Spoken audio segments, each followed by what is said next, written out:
Hey folks, Jessica here. So, we're in Genshin Impact, and today we're doing it. We're doing the Artifact Guide. I've been grappling with how I wanted to present this for a while, because some channels will do something like best artifacts for X character, and probably be wrong. And then other sources will be like, here's a deep dive and literally a 43-page Google document on the specific character and stats and how to min-max. I think I'm going to thread the middle. I'm going to give you some useful guidelines to use when looking at artifacts.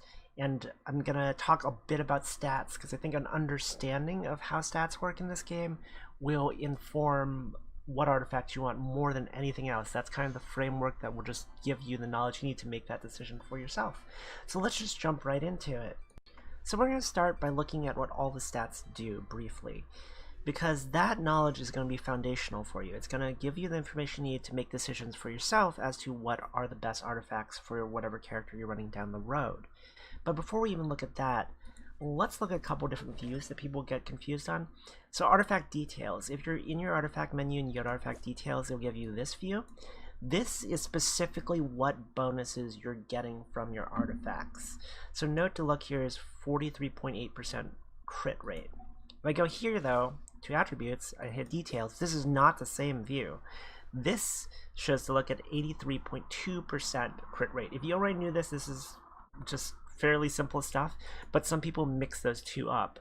What's going on here is this view gives you the whole picture, like including buffs, innate stats, all that stuff. So the reason why Deluxe crit rate went up so much in this view is because his innate stat is crit rate. So he just naturally has a ton of crit rate.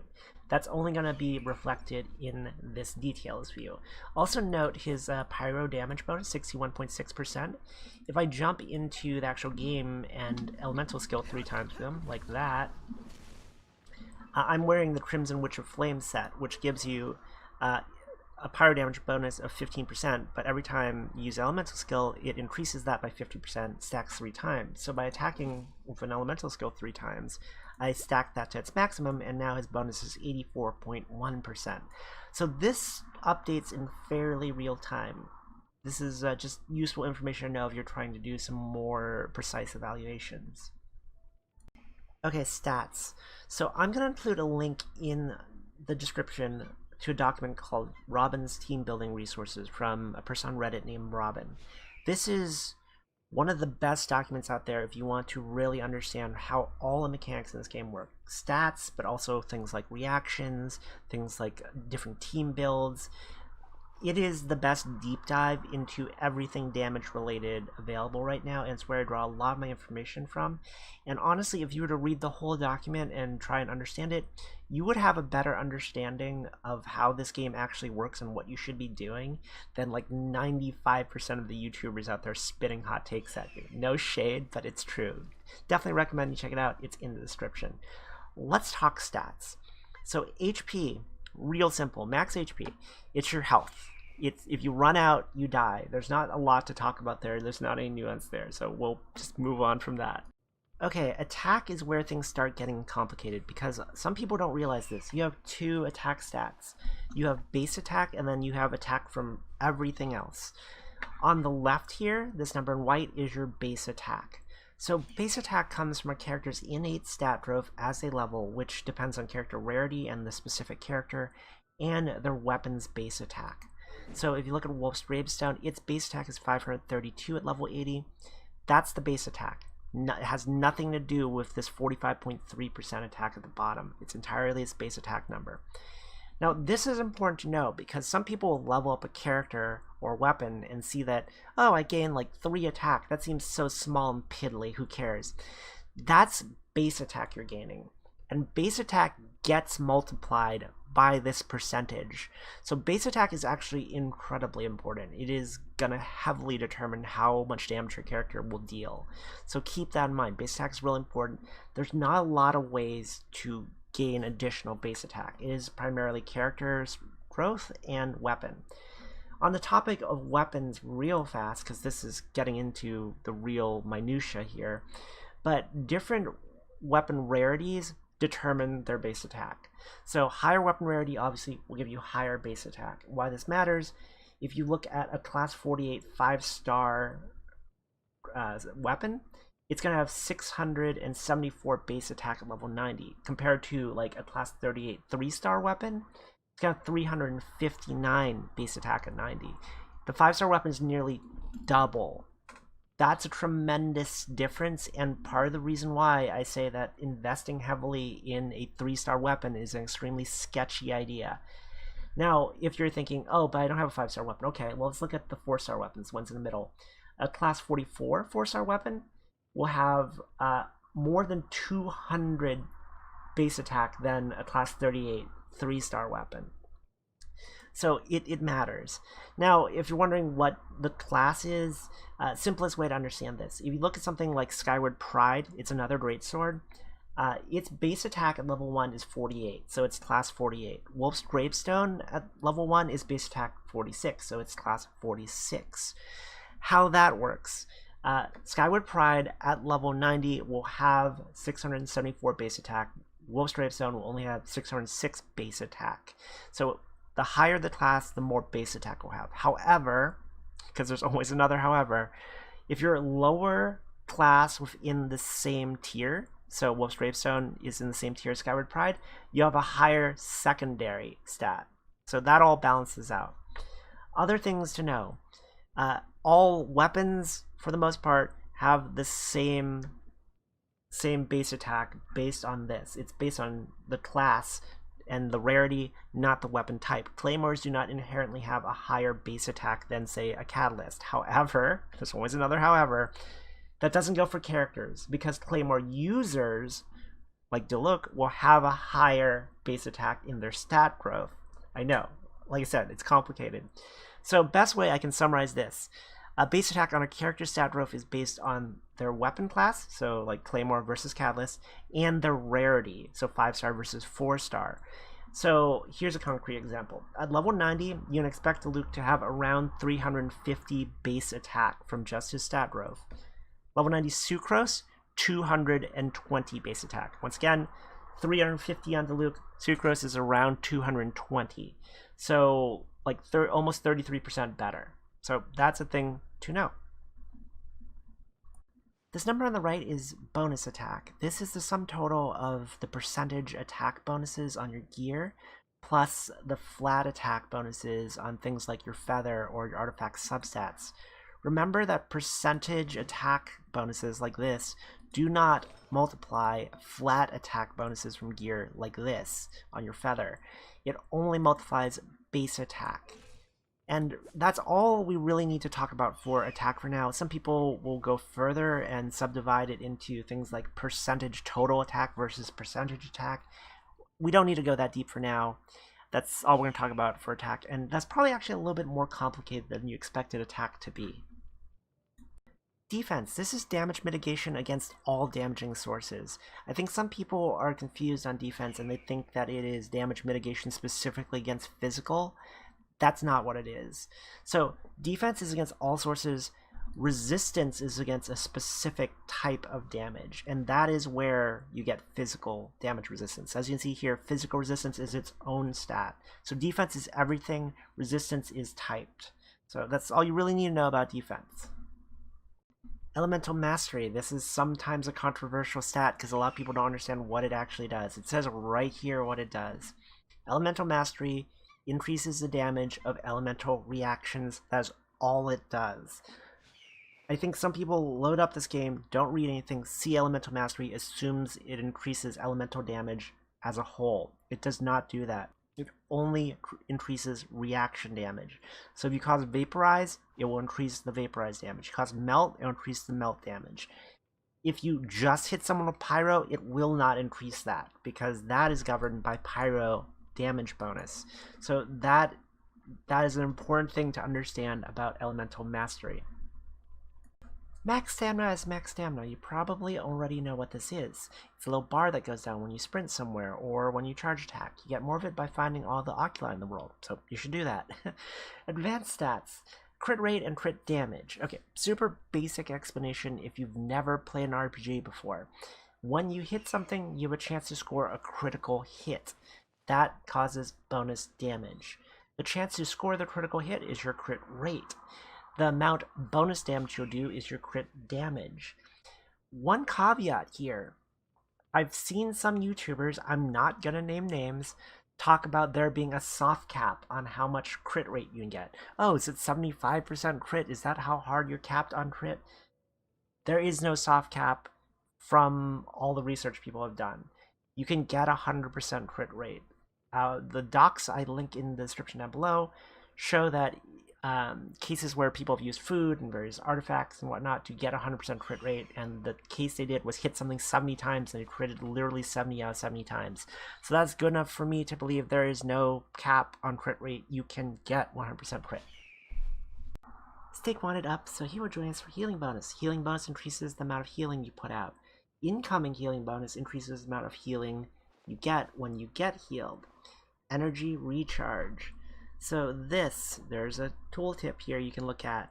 Energy recharge increases the amount of energy regenerated with each elemental particle or elemental orb obtained. The higher the value of this number, the more energy is regenerated. Long story short on this, the higher this is, the faster you will charge your ultimate. Reduce CD. This is cooldown reduction. If you didn't know, your elemental skill and your elemental burst have a cooldown unique to each character. Reduce CD will lower that cooldown, letting you cast these more. Powerful Shield. This has a tooltip as well. Powerful Shield increases the ability of shields to absorb damage. The higher the value of this number, the more damage shields can absorb. Only really relevant if you have some way of generating a shield. Final thing to talk about is elemental damage bonus. This only affects things that do elemental damage. So, example here. Deluxe regular melee attack does not do elemental damage, so it's not affected by that.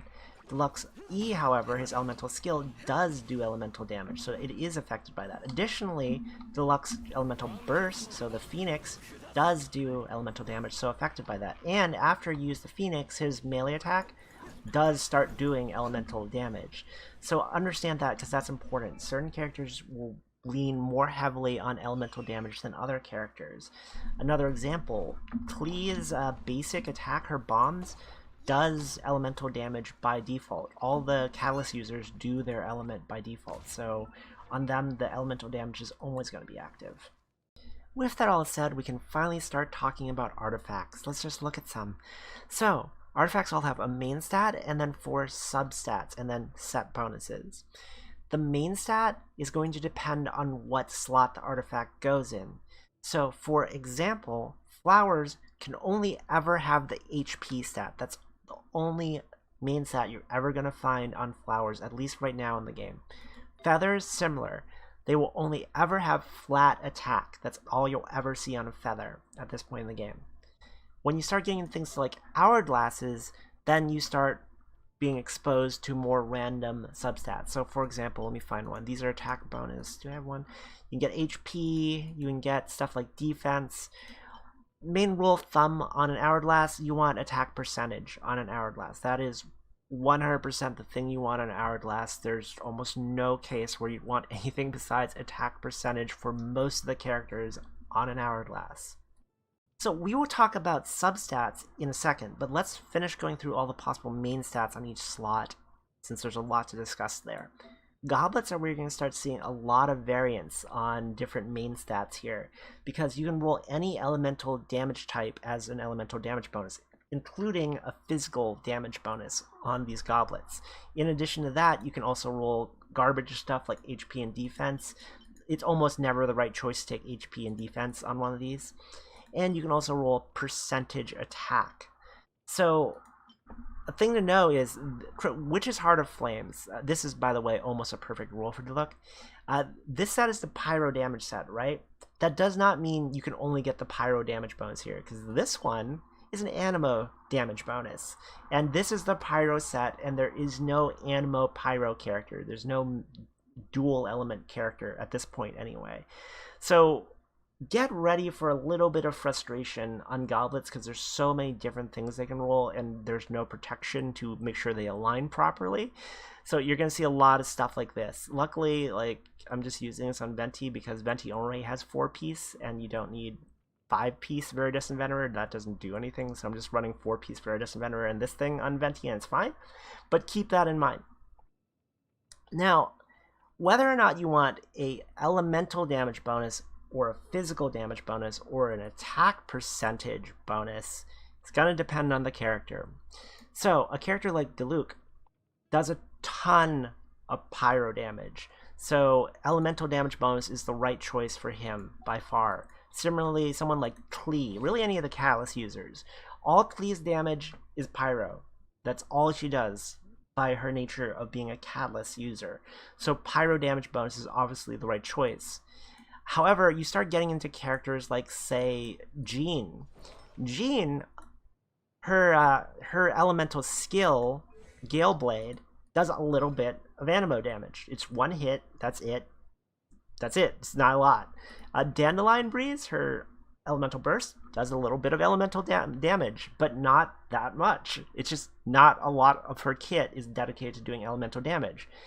So most of her damage is actually physical, like her normal attack damage and her charge attack damage are all physical, and that's primarily the damage she would do. So if you wanted to run an offensive bonus for Jean, you probably would want to run physical damage bonus specifically, I would say. I don't run DPS Jean, so if someone's got like pro tips on how to build Jean, you can let me know down below. But my inclination would be to run her as a physical damage character. Now, that's if you build her for damage, because I actually build her for healing. So there you go. Now you got characters like Razor, on the other hand, who have more of a split damage, because Razor's ult does both normal, like physical damage and elemental damage. So if you wanted to heavily go into electro damage bonus, then part of the ult wouldn't benefit from that. If you wanted to go heavily into physical damage bonus, then part of the ult wouldn't benefit from that. So I'm not saying this is the right choice because I'm not a Razor main or anything, so there might be more nuance there that I'm not seeing. But for him, it would seem like something like an attack bonus would be better since it applies to both sides. That statement's going to lead some people to ask this question, though, and it's a legitimate question to ask. Why would you not just go for something like an attack percentage bonus on everybody then? Because it affects everything and you don't really have to think about it, and it's just always on. There's some complex math that you have to get into when you talk about this, but long story short, there's a diminishing return in the amount of benefit you get from really stacking heavily in one type of damage. So if you go all in on attack on everything including the goblet, that's going to produce a less powerful end result, less damaging end result for you than if you went attack and then you went also with some crit and then also with some elemental damage bonus. You want to mix the different types. You don't want to go all in on one or the other. There are breakpoints, like if you reach a certain amount of attack or a certain amount of elemental damage bonus, one or the other is going to be better. If you reach a certain amount of crit, then like one or the other is going to be better. That is way more detailed than I'm going to get in this video, but like I said, read the docs in the description down below, and they will give you an idea of where those breakpoints are. I'll give you a rule of thumb, though. Generally speaking, for most of the characters, unless they don't do much, if any, elemental damage bonus, you want an elemental damage bonus on your goblet. That's just going to be the safest bet for most of the characters. So you can just go ahead with that. Stig once again wanted up, so he will transfer crowns. Crowns can roll crit rate, crit damage, attack, healing bonus, elemental mastery, defense, and HP, I believe is all of them. Of all those, the right choice for almost everybody that is offensively oriented is crit rate or crit damage. Attack is fine, but like I said, you want a variety of different mods, so crit rate and crit damage are probably going to be better. Elemental Mastery is not an ideal stat to run on your crown just because of all the offensive stats. It's the one that is generally the least impactful at high level. We'll talk about that when we get to substats, though. crit rate versus crit damage is a big question a lot of people are going to ask. And that's going to depend on what your overall balance of stats are. You generally want a 1 to 2 ratio. So 1 crit rate per 2 crit damage percent. So this ratio is actually a little bit off. I would rather see something like 60% crit rate, 120% crit damage.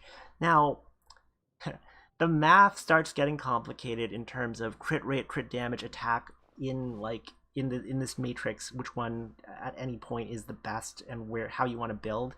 And it would be best expressed by some kind of graph showing breakpoints. And if you're looking for that level of information in the documents down below, they'll talk about it in mind-blowingly excessive detail. So yeah, rule of thumb, 1 to 2 is a good ratio.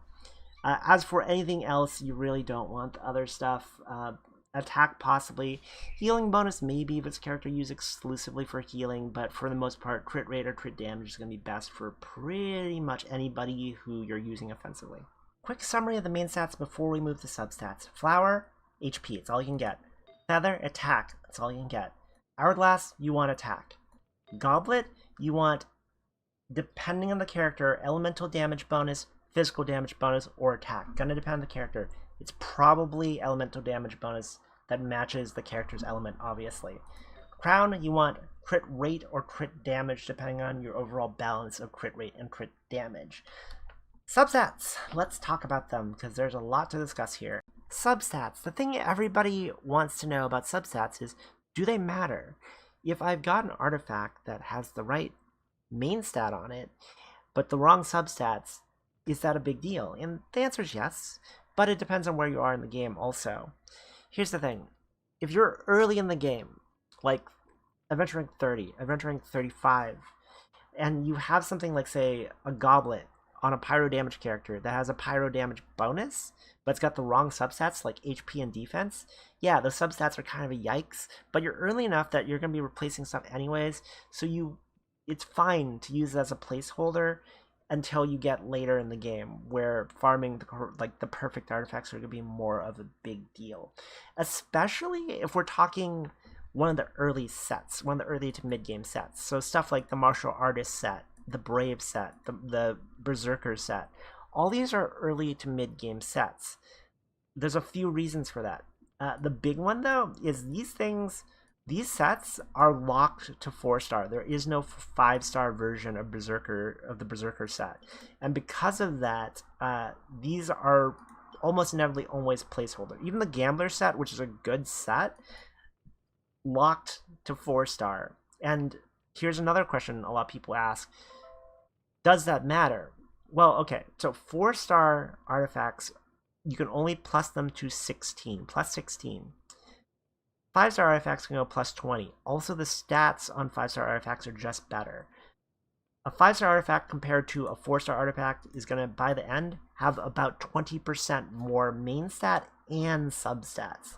So really, anything that is a 4-star set exclusively, like at its highest end version, is placeholder anyway. So if it's got the wrong substats on it, but it's a set you want to use right now, and set you've got, and it's got a good enough main stat, you can use that as a placeholder in the meantime. But yeah, you will replace that. That does matter. Let's ask the complete opposite question. What if I have an artifact that is the right substats but the wrong main stat? Is that worth using? And the answer there is a hard no. It's just, the main stat is such a heavy part of the artifact's overall stats that if it is the wrong stat, that artifact's garbage. It's just fodder. You should not put any resources into leveling it. Example right here. This Thunder Summoner Crown, 5-star. Great. So it has attack on it. Great. Has crit rate on it. Great. Its main stat is HP. It is garbage. 100% garbage. I know this is going to be frustrating for some people because you're honestly going to get a ton of artifacts that have the wrong main stat. That's super common. Let's take a look at an example.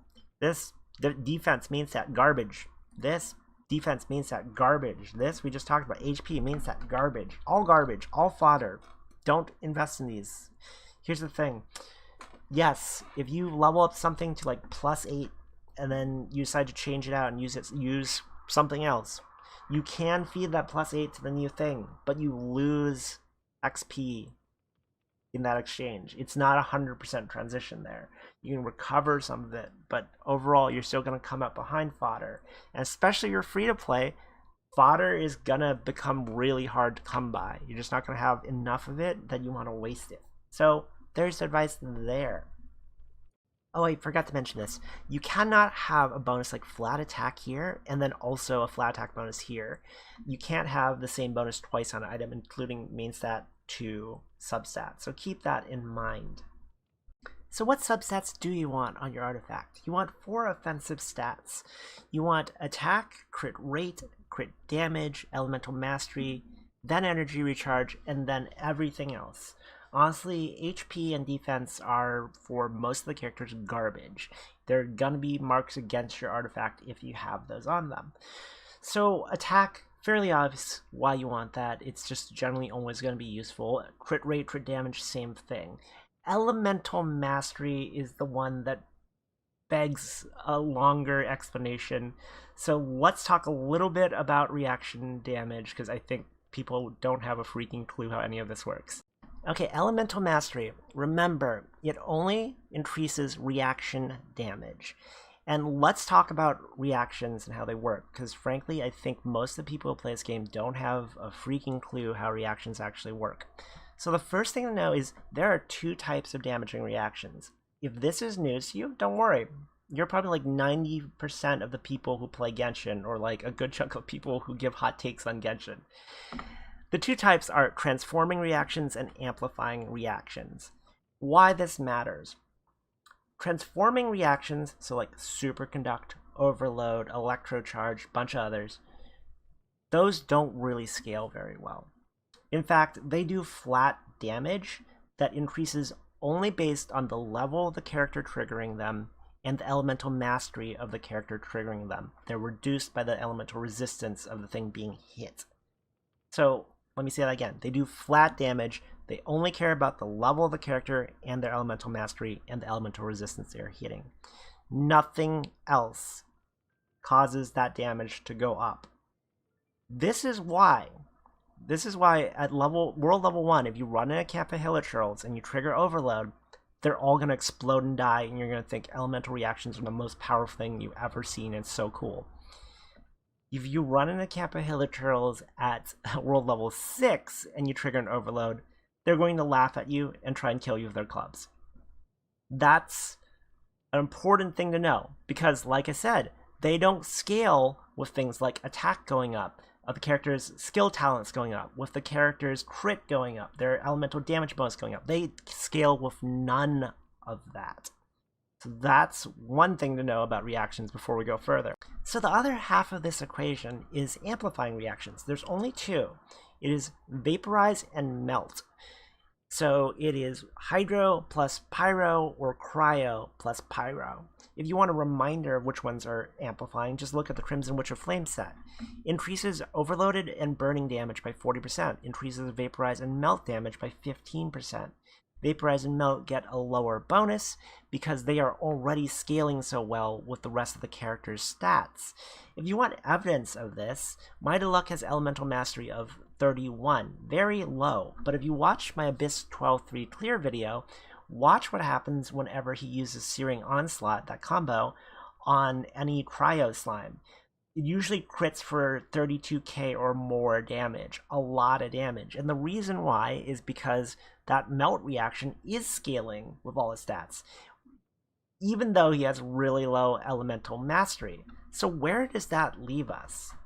So characters like Fischl can benefit from elemental mastery, and the reason is Fischl cannot cause any amplifying reactions because she's electro. You need to be either cryo, hydro, or pyro in order to cause an amplifying reaction.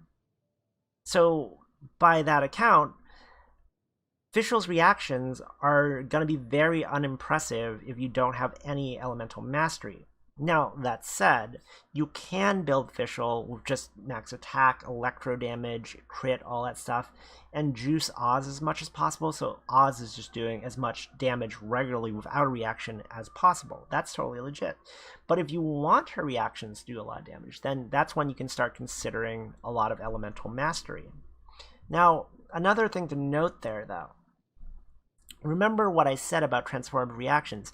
It only cares about the elemental mastery of the character that triggers the reaction. So, for example, if you throw out Oz Official and Oz shoots the thing and applies Electro to it, and Deluxe comes in and hits the thing with Searing Onslaught, causing overload, it doesn't matter if Official has like 9,000 elemental mastery. It's not going to increase the damage of that reaction because it only cares about Deluxe elemental mastery since he is who triggered it. But if you flip that order, if Deluxe comes out first, hits the thing with Searing Onslaught, applies Pyro, and then Oz hits it with Electro damage, that 9,000 elemental mastery is suddenly going to make the thing disappear. It's going to get annihilated by that. So the order in which it applies matters, and that can make the gameplay of building elemental mastery a little awkward sometimes. Because now you have to worry about the order in which elements are being applied to an enemy. This might seem manageable if you are just fighting a single Hilichurl in an open field, but the second you try and do this in a harder fight, so like Abyss 12-3 for example, a lot of that's going to go out the window because it becomes very taxing to try and pay attention to which elements are being applied when, so you can make use of who you stacked elemental mastery on. So some of you might ask, why don't you just put tons of elemental mastery on everybody? Then you won't have to worry about the direction of the reaction. The issue there is you've got to remember, elemental mastery is literally a dead skill unless you're causing a reaction. Because if you're just hitting the thing with elemental damage, not causing a reaction, or physical damage even, you're getting no benefit from elemental mastery. Whereas if you had put those points into attack or crit instead, or elemental damage instead, you would be gaining something. So that's kind of the push and pull of the stat. You only want it on certain characters that cause reactions frequently. So it's going to be hard for me to give you advice on who I think would benefit from elemental mastery because it's going to depend a lot on one, your team comp, and two, your playstyle. Like a character like Fischl, if she is regularly causing reactions, then she would be an excellent person to put a lot of elemental mastery on. But if she's just the one applying the Electro and someone else is causing the reaction, then the person causing the reaction would benefit from elemental mastery. So you've got to kind of evaluate that for yourself. Just pay attention to how fights go for you, who's regularly causing the reaction. And if it's predictably one character, then yeah, build a little bit of elemental mastery on them. It will help. So that's been our detour into elemental mastery land. It's a very complicated stat, and it's also very situational, which is why I tend to value it behind attack, behind crit rate, behind crit damage. So all that aside, I do value it more than energy recharge because it is an offensive stat. Now, energy recharge, though, is useful on everybody, so I don't hate having energy recharge as a substat. It's just not one of the top offensive stats. And on characters like Mona, I would actually value it probably more than elemental mastery because Mona has Waterborne Destiny, increases Mona's hydro damage bonus by a degree equivalent to 20% of her energy recharge rate. So she actually scales kind of off of energy recharge. So energy recharge is more valuable there. So yeah, that's the long and short of it. Offensive stats, energy recharge, everything else. And that is going to mean that you're going to get some artifacts that start off promising and then go into the toilet. So let me give you an example. Here, something like this.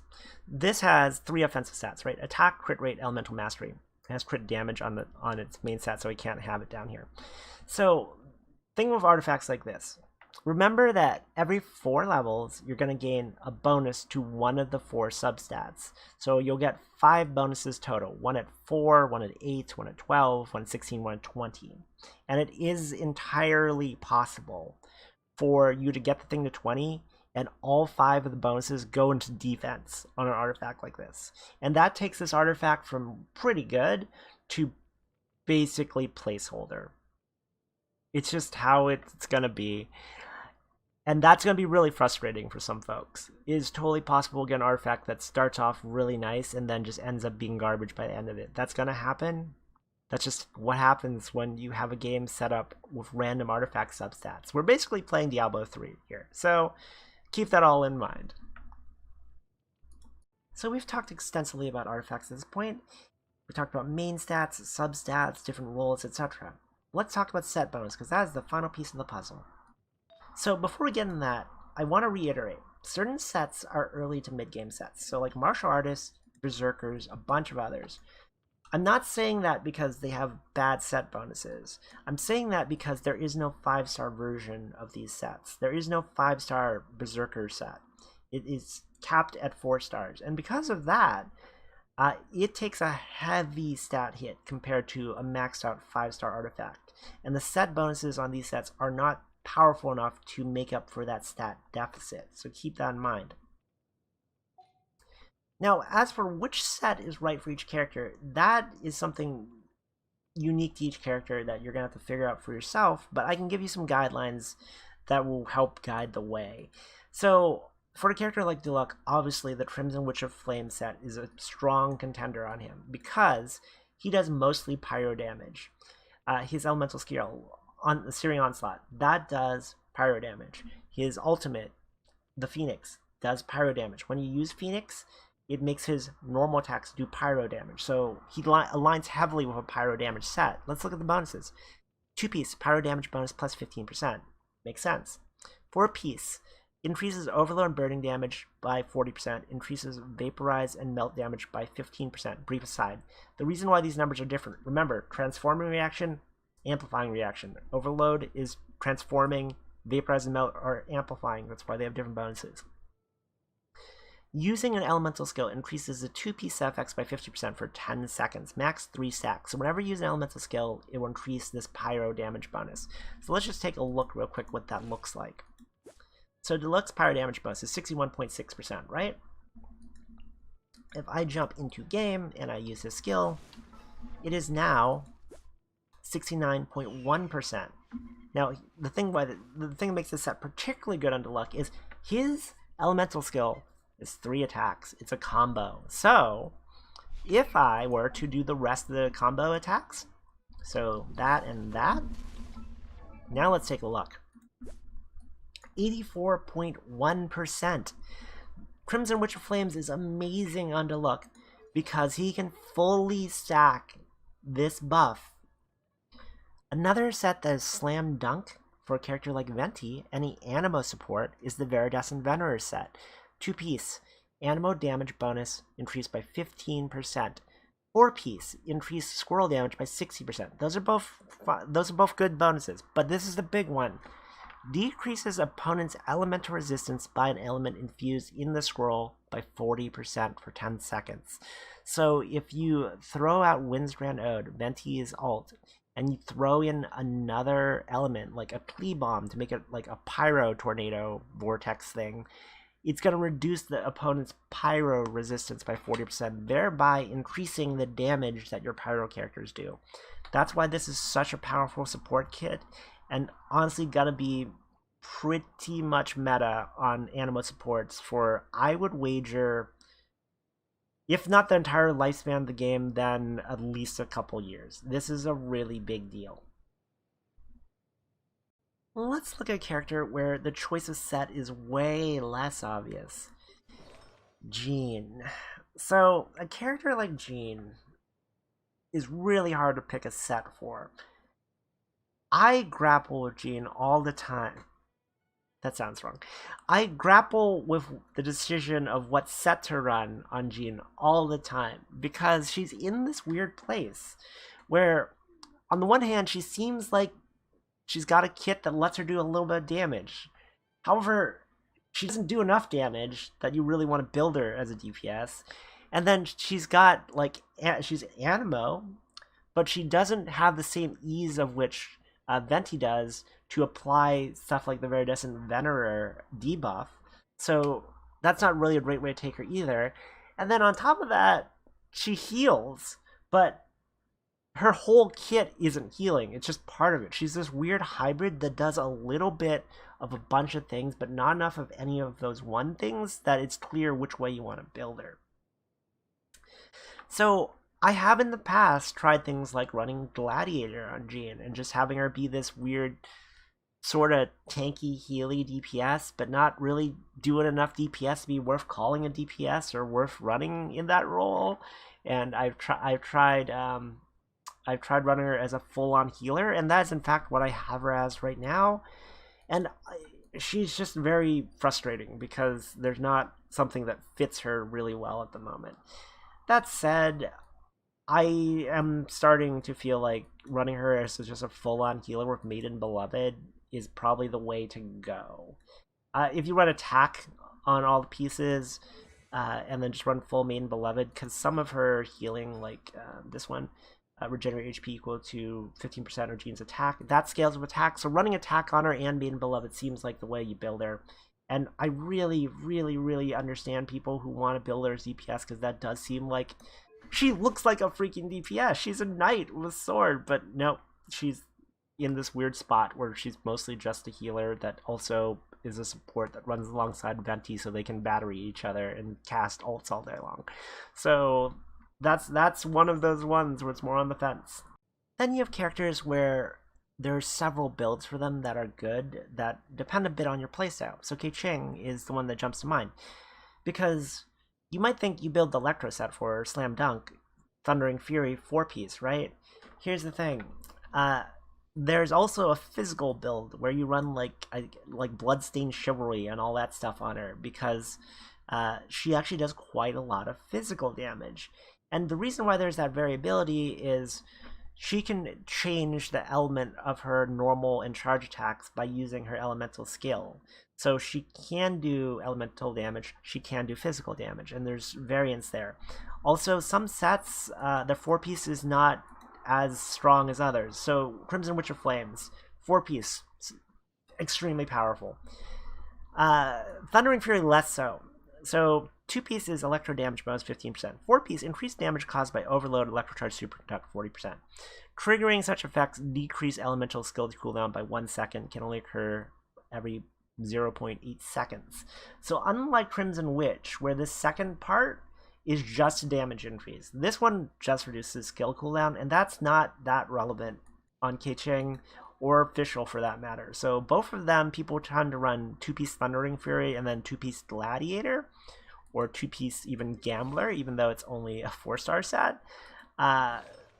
Or if you're super turbo endgame, there's a lot of discussion about whether or not it's optimal to run. Do I have a piece of it handy? Where is it?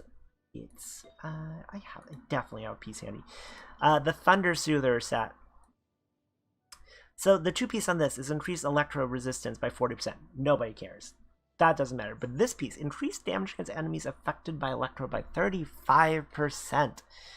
So there's some case to be made for running 4-piece Thunder Soother. That, in fact, seems to be, from the research I've looked at, I say research, and you might think that's a exaggeration, but literally there's a 43-page document that someone put together on how to build and play Keqing that talks about this stuff. So yeah, some big brains out there.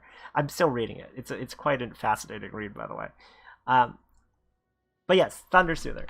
This set, for if you're turbo endgame, like super maxed out on her, seems to actually be the highest damage for Keqing. So you've got options there.